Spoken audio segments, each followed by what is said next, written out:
Good morning students. स्वागत है एक बार फिर से आप सभी का हमारे इस यूट्यूब चैनल पे। और हमने पिछली क्लास में संयोजकता के बारे में और आयन के बारे में हमने बहुत कुछ डिस्कस किया था। बहुत ही इंपॉर्टेंट बातें हमने डिस्कस की थी पिछली क्लास में, जिसमें हमने संयोजकता का पता लगाया था। संयोजकता होती क्या है, कैसे निकाली जाती है, आयन क्या होते हैं, आयन को कैसे निकाला जाता है, प्लस आयन कब होता है, माइनस आयन कब होता है, इन सभी बातों का हमने डिस्कस कर लिया था पिछली क्लास में। और उन्हीं संयोजकता का, उन्हीं आयन्स का आज प्रयोग करके हम आपको सूत्र बनाना सिखाएंगे। इसका मैंने एक एग्जांपल मैंने कल भी आपको बता दिया था। चलो आज स्टार्ट करते हैं हम। आज का जो हमारा जो पहला है, इसमें आपको बनाना है हाइड्रोजन सल्फाइड का। तो हमें लेना पड़ेगा हाइड्रोजन और सल्फर। ठीक है, हाइड्रोजन और सल्फर हमें लेना पड़ेगा।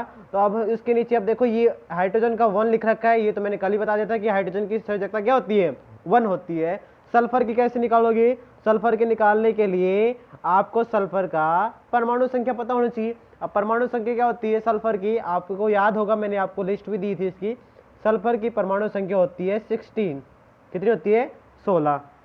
ठीक है, पहले कक्ष में कितने आएंगे? 2 इलेक्ट्रॉन। जब इसका इलेक्ट्रॉनिक विन्यास करते हैं, जब मतलब इलेक्ट्रॉनों को कक्ष में वितरित करते हैं, तो पहले कक्ष में मैक्सिमम कितने नंबर आते हैं, कितने इलेक्ट्रॉन आते हैं? 2 इलेक्ट्रॉन आ सकते हैं। दूसरे में कितने आएंगे? 8 आएंगे। ठीक है, और अब बच गए जो किस में चले जाएंगे? नेक्स्ट हमारे तीसरे में चले जाएंगे। 2 और 8 हो गए 10, बच गए कितनी? 6 चले जाएंगे यहाँ पर। अब मुझे बताओ, ये 6 है, तो अब मुझे आप सिंपल सा आप मुझे ये तरीका बता दो कि इसकी संयोजकता 6 होगी या नहीं होगी। 6 बिल्कुल भी नहीं होगी। क्यों नहीं होगी? क्योंकि मैंने बताया था, अगर 4 के बाद 5, 6, 7, अगर लास्ट वाले कक्ष में इलेक्ट्रॉनिक संख्या 5, 6 या 7 हो, तो हम क्या करेंगे? उसको 8 में से माइनस करके संयोजकता निकालेंगे। तो 8 में से 6 माइनस करेंगे, कितना बचेगा? 2 बच जाएगा। इसकी मतलब इसकी संयोजकता कितनी आई? 2। तो हमने यहाँ पे रख दिया 2। और फिर उसके बाद क्या बताया था? क्रॉस मल्टीप्लाई हमें करनी है, क्रॉस हमें इसको लगाने हैं। तो यहाँ पे देखिए आप, ये जो 2 है ये कहाँ चला जाएगा? H के साथ चला जाएगा। और 1 कहाँ चला जाएगा? S के साथ। ही हो जाएगा H2S1। और S1 को हम क्या लिख सकते हैं? S लिख सकते हैं। हमारे पास फॉर्मूला बन गया H2S। किसका बन गया? हाइड्रोजन सल्फाइड का। ठीक है, क्लियर? समझ में आ गया? इसी तरीके से जैसे हम एक अगला क्वेश्चन करते हैं, तो अगले क्वेश्चन में आपको क्या करना है, उसी तरीके से आपको इसकी भी संयोजकता पता होनी चाहिए। कार्बन की बात करते हैं, तो कार्बन आप देख लीजिए। कार्बन को आप देखोगे तो देखिए, कार्बन का परमाणु संख्या कितनी होती है? 6 होती है। पहले कक्ष में कितने आएंगे? 2। दूसरे कक्ष में कितने आएंगे? 4। समझ में आ गई बात? आप देखो, इसको 4 इलेक्ट्रॉन ये बीच में आ गए। ये तो बिल्कुल मतलब ये 4, इसकी संयोजकता क्या हो सकती है? 4 हो सकती है। हो सकती है ना? 4 हो सकती है। और 4 ही होगी, क्योंकि 8 में से अगर 4 माइनस करेंगे तो भी 4 ही आएगा। और वैसे भी कितना आ रहा है? ये 4 ही आ रहा है। तो इसका मतलब इसकी संयोजकता कितनी हो गई? 4। कार्बन के नीचे हमने लिख दिया 4। ठीक है, उसके बाद ऑक्सीजन के देखेंगे, तो ऑक्सीजन का कैसे देखेंगे? ऑक्सीजन की परमाणु संख्या कितनी होती है? 8 होती है। और 8 का जब हम इसका इलेक्ट्रॉनिक विन्यास करेंगे, तो पहले कक्ष में आएंगे 2, और दूसरे में बाकी जो बच गए, कितने बच गए? 6 बच गए। 6 इसमें आ जाएंगे। अब लास्ट वाले कक्ष में कितने इलेक्ट्रॉन है? 6 इलेक्ट्रॉन है। तो इसकी संयोजकता कितनी होगी? 8 में से 6 माइनस कर दो, कितने आएगी? 2। तो हमने लिख दिया इसके नीचे 2।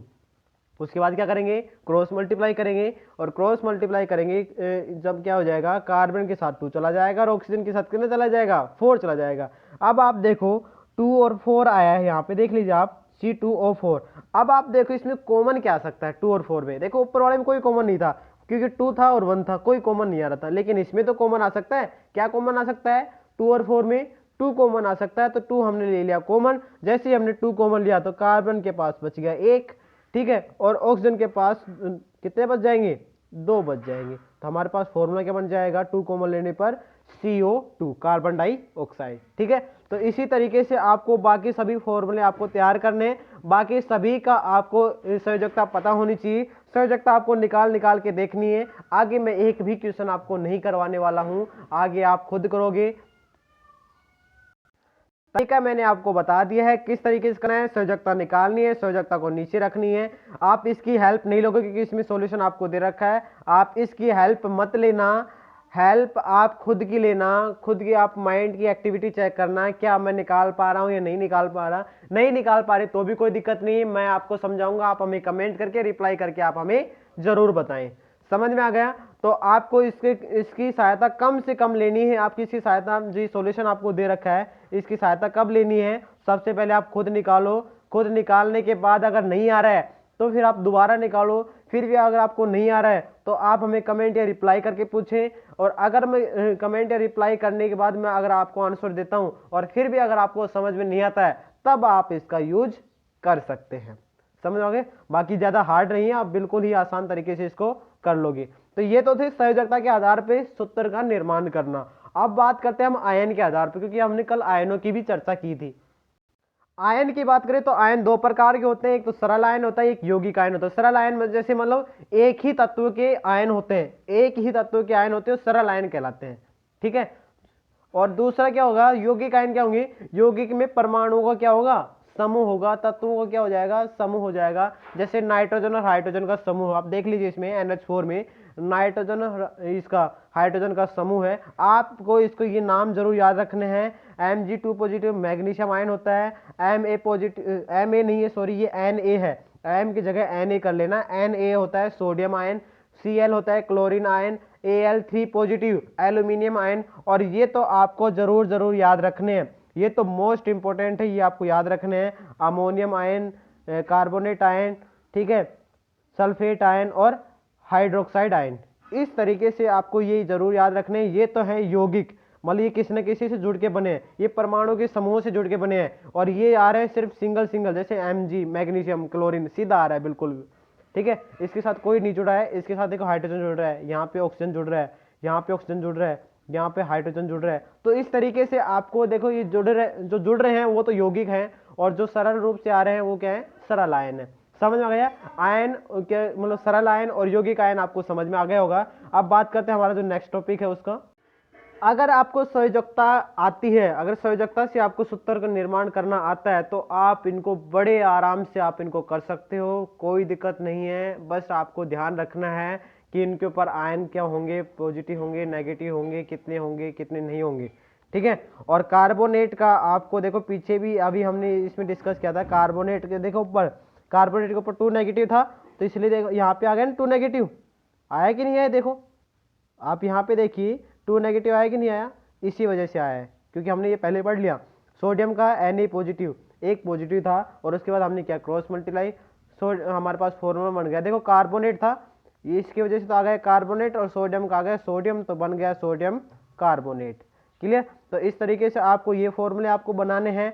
अगर आपको कोई फॉर्मूला समझ में नहीं आ रहा हो, चलो मैं एक समझा देता हूँ इसका, मैं बी पार्ट इसका समझा देता हूँ, आप कंफ्यूज हो जाओगे। देखिए एल्यूमिनियम की बात करते हैं। एल्यूमिनियम को आपको निकालने, आयन निकालने हैं। क्या निकालने हैं? एल्यूमिनियम में आयन आपको निकालने हैं। तो कैसे निकालोगे? एल्यूमिनियम का एटॉमिक नंबर कितना होता है? 13 होता है। पहले कक्ष में कितना आया? 2। दूसरे में कितना आएगा सर? 8 आएगा। ठीक है, तो 2 और 8 आ गए। अब बच गए कितने? 3 बच गए। 3 कहाँ चले जाएंगे? तीसरे वाले कक्ष में चले जाएंगे। और मैंने बताया था कि 4 से कम अगर इलेक्ट्रॉन आते हैं बाह्य कोश में तो उनके ऊपर वो क्या करेगा? वो सिर्फ और सिर्फ क्या करेगा? डोनेट करेगा, क्योंकि इसको 5 इलेक्ट्रॉन की जरूरत पड़ेगी ऑक्टेट बनाने के लिए। या तो 3 इलेक्ट्रॉन रिमूव कर देगा यहाँ से, या फिर ये 5 इलेक्ट्रॉन लेगा। तो एनर्जी कम किस में लगेगी? एनर्जी कम लगेगी 3 इलेक्ट्रॉन डोनेट करने में। और जब 3 इलेक्ट्रॉन डोनेट करता है तो उसके ऊपर कितना चार्ज आ जाता है? पॉजिटिव चार्ज आ जाता है। कितने इलेक्ट्रॉन डोनेट किया? 3 इलेक्ट्रॉन डोनेट किया, तो 3 पॉजिटिव चार्ज इसके ऊपर आ जाएगा। इसी वजह से एल्यूमिनियम के ऊपर आ गया 3 पॉजिटिव। क्लियर? समझ में आ गया? अब सल्फेट की बात करें तो सल्फेट में क्या होगा फिर?